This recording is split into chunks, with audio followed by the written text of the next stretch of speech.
of your shirt. JJ. When you fell up to heaven, did it hurt? Prager. It takes someone with a big head to take their own cousin to bed. If a snake bites your neck, you are toast. Snake guy. Holy shit, there are so many hoes. That's true. And we're always looking for more. It's the NEAS Final Four.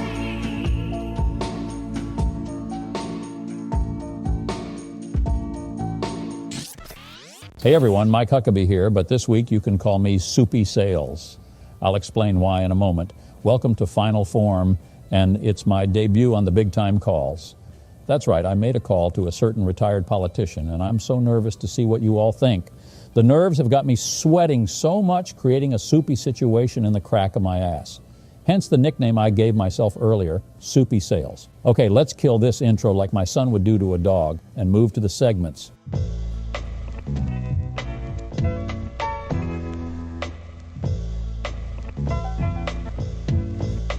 The snake guy stopped taking calls from people he didn't know, setting up a system where only active chat members who had emailed to register their phone numbers could call in.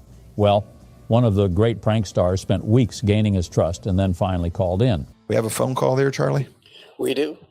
Good morning, caller. You're on the road to Concord with Joe. Hi, Joe. This is Connie. Hey, Connie. How you doing this morning? First-time caller. Thank you. I'm good. I'm just a little nervous because I've been talking to you all this time. You're good. Don't be nervous. I don't have the gift of gab like you do, but I'm going to do my best to stay calm and on topic. How can we help? Well, I have an old friend that I have known since college. She was a dear friend. I respect and trust her very much. And recently I discovered, this hurts me to say, she was actually a snake in the grass, and she was right behind you. Good. Thank you for that. Now, I have a question for you. Did your parents have any children who lived? Cut it off, Charlie. Life moves pretty fast.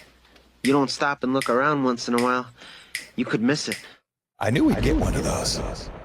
And I really mean that. If you're Dodo Cop Patrol... Okay, I have to give props. That was a good one. To Connie. Because this one has taken the time to build a rapport in our chat group and everything like that, and send us, the email to register her number and everything and make it through. So for that, I give you props for the effort you put into disrupting our show today. I like that. That's great. I mean, she even sent us a picture of donuts. So, that was good. I have to give her props for that. Yep.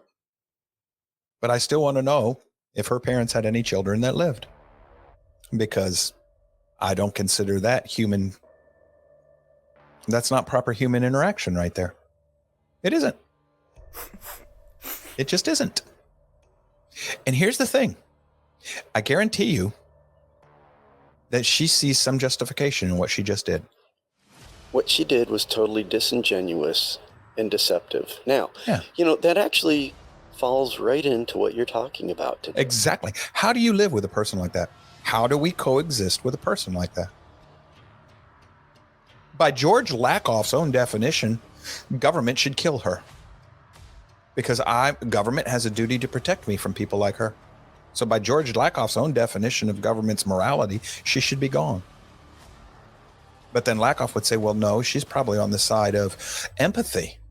And I'm a toxic conservative. That I'm the one that should be gone. Now, how do you decide between those two? I appreciate that, caller. You gave me a perfect example of exactly what I've been talking about today. How am I supposed to coexist with you? Where was the reason in your call? Where was the reasoning? Where was the rationality? You think you're human? Not according to my liberal, atheistic logic professor, you're not. You're not. So let me ask you something there, caller. By what grounds should I treat you decently? You just proved to me that you're a wolf, an animal, come to destroy. And you do so by deception. You wear sheep's clothing. You're a very good Fabian. But you're not a very good human. I call you a brood of vipers, nest of vipers, whitewashed sepulchres, hypocrites in the true Greek sense of the word. And the worst part of it is, you don't even see it. Every breath you take, every move you make, every bound you break, every step you take, I'll be watching. Well, here's my big call. I'm so fucking nervous. I called my old politics friend, Newt Gingrich, just to have a chat. I hope you like it.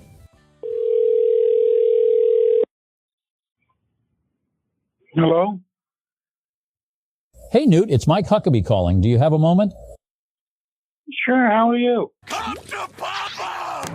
I'm good. Hello? How are you? I'm having a ball. Well, first off, I hope you and Callie are doing well. I always thought you two were a very, very cute couple. Please tell her I say hi, if you could. I'll do it. I did have a bit of a favor to ask you, though, Nudie. I have a growth of some kind on my ass, and my wife is out of town. Was wondering if you could come over and check it out for me. I'm worried about this fucking growth, Nudie. So is this like some kind of AI gimmick or what, since you're clearly not Mike Huckabee? Newt, do you think you did smellier dung drops than me when we both worked in Washington? Yes!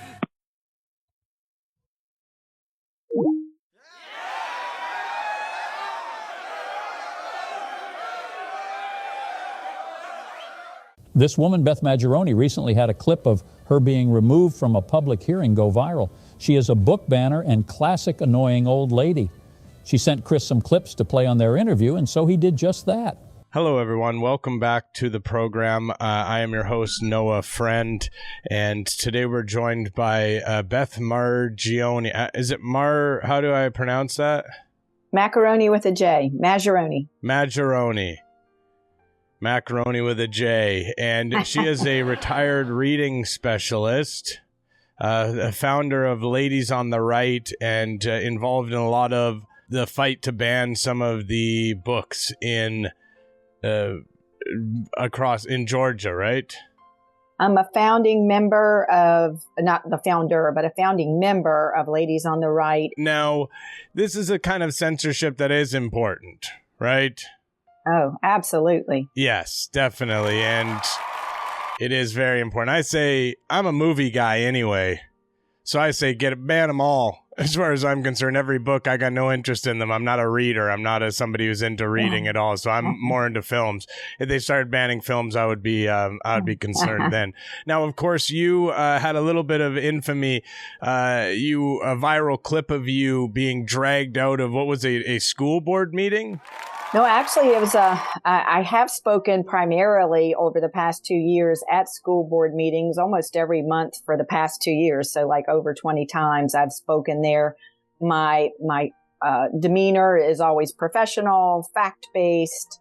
I'm known around the city as, hey, you may not always agree with her, but she always comes prepared and she's always respectful. She always brings it respectfully. And that's what I was really confused by.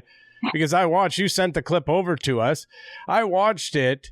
The stuff that you said was not controversial. It was not like any kind of anything that would require someone to be thrown out physically. And so I was very, very surprised by it from my end. We actually have the clip.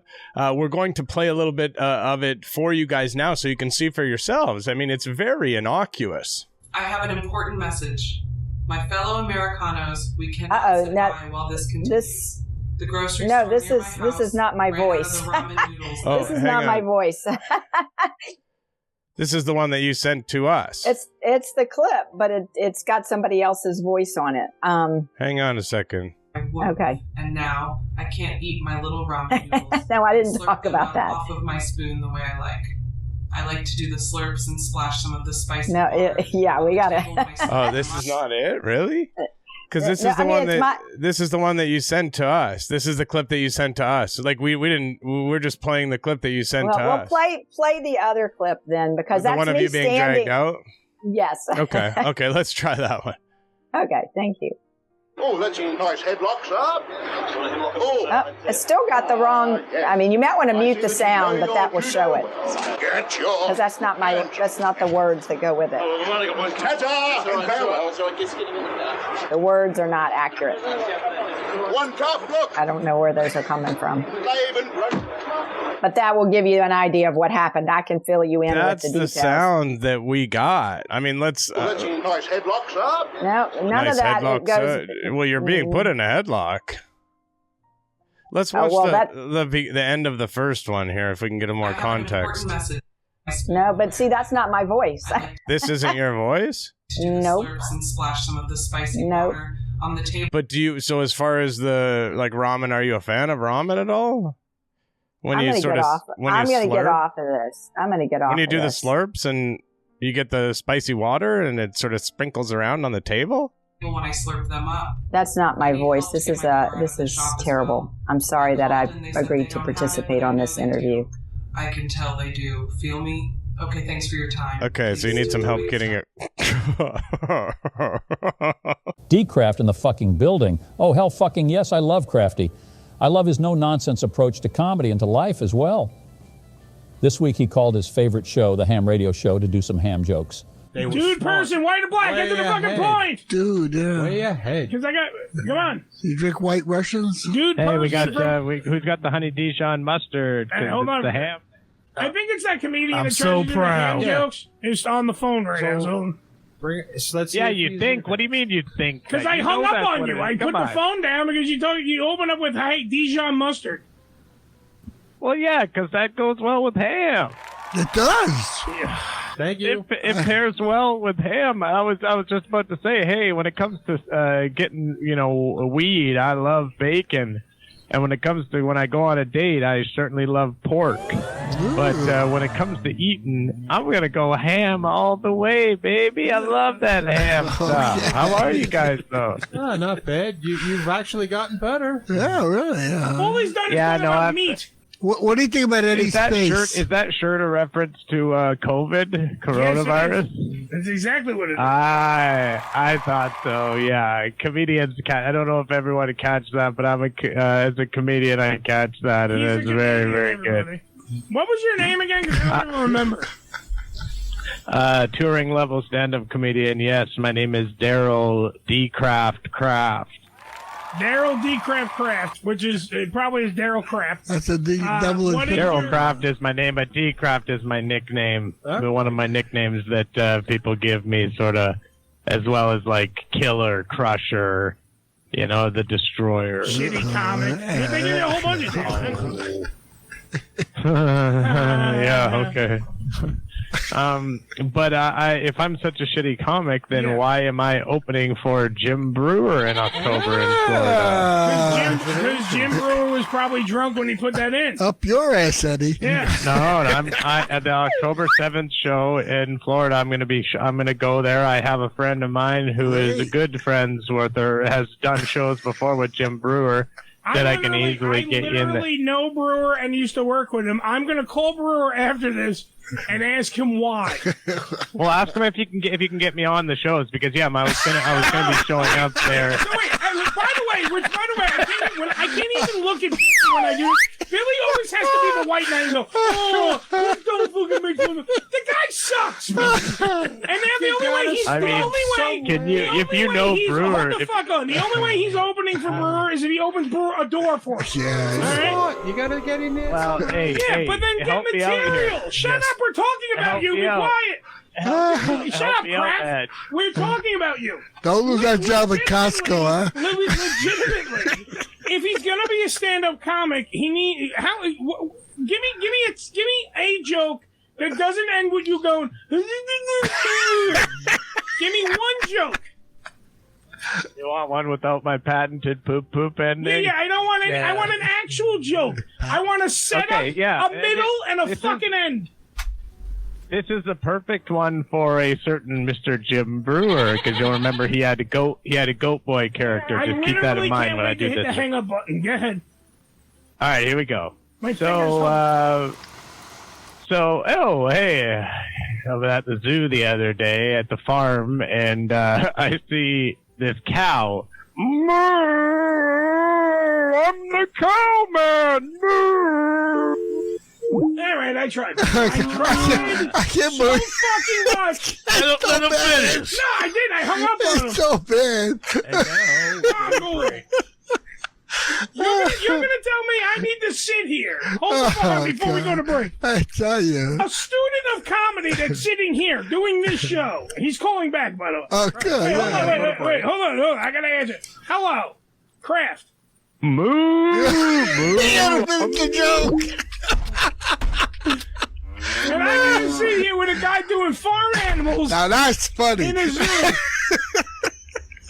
Oh my God. You can't tell me I'm opening for Brewer and then hey, can you call Brewer and let him get in?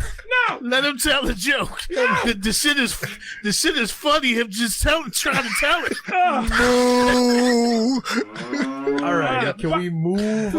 Wait, no, you got to. Can we move on? That's what you got. That's fucking good. Yo, call back. No, stop it. Okay, the final spot on Final Form is now known as the dumb spot. It is where the dumbest ideas go. This week, we had a fringe candidate on to a show and acted very stupid. Hello, everyone. Welcome back to the program. I'm your host, Danny Detter, and today we are joined by, he is running for Senate in, I believe, Virginia. Sorry? The U.S. I changed that. I want the U.S. Congress right now, sir. Oh, you're running for U.S. Congress in Virginia. It's Craig Ennis. He's got a little bit of connection issues, so he's not coming in that clearly, but we are excited to have him anyways. Mr. Ennis, thank you for joining us. Great to be here, Danny. Hang on, I'm just getting text messages here. A lot of them. I just see my phone was blowing up with text messages. It happens. It's life. It's technology. Okay, hang on. My phone's ringing now. I'm not taking that call. Okay, I'm not taking the call. I keep refusing the call, and it keeps calling. Okay, I'm going to turn my ringer off. My apologies. I got a guy who has been hassling me and giving me like a real hard time lately, almost to like a stalker level or whatever, like harassment, about bullshit, like, a bunch of bullshit. I used to work with him, had business stuff with him, and, he says, whatever. It doesn't matter to you. It's not what we're here to talk about. We're here to talk about your run, your campaign. What made you get into politics? Hey, I think he's inside. 1 second. You in here? Get out of here. I'll call the fucking cops, man.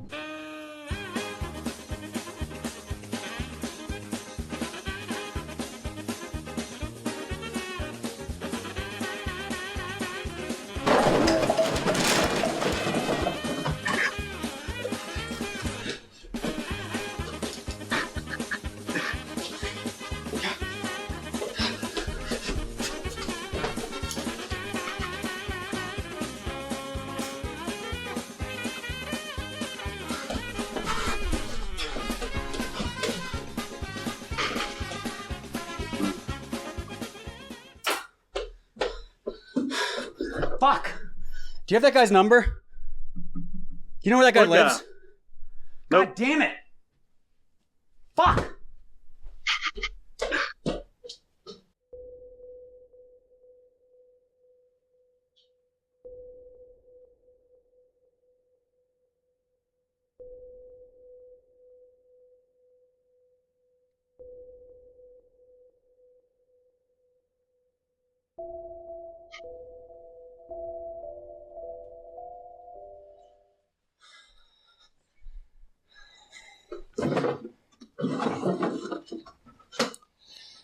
So what made you decide to get into politics?